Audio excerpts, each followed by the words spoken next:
हा हा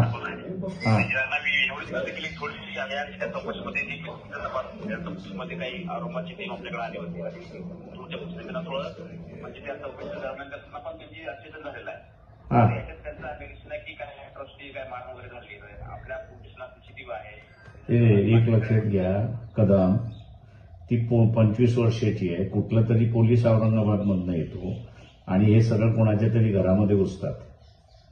कुठल्या कायद्याखाली घुसतात हे? हा,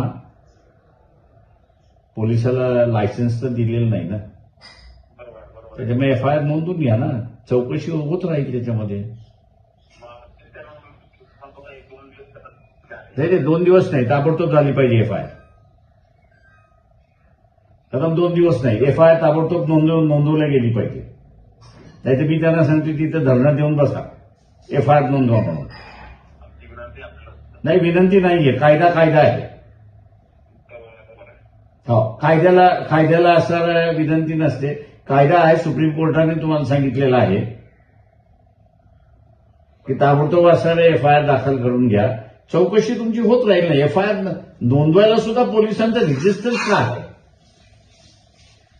आम्ही चौकशी तर मागत नाही, किंवा तुमच्या चौकशीमधून निष्पक्ष होईल त्याच्यावरतीच तुम्ही असं कारवाई करणार आहात.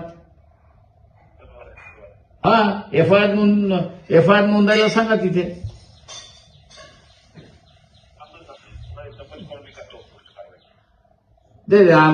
सुप्रीम कोर्टाला पत्र टाकू का आम्ही त्याच्यामध्ये?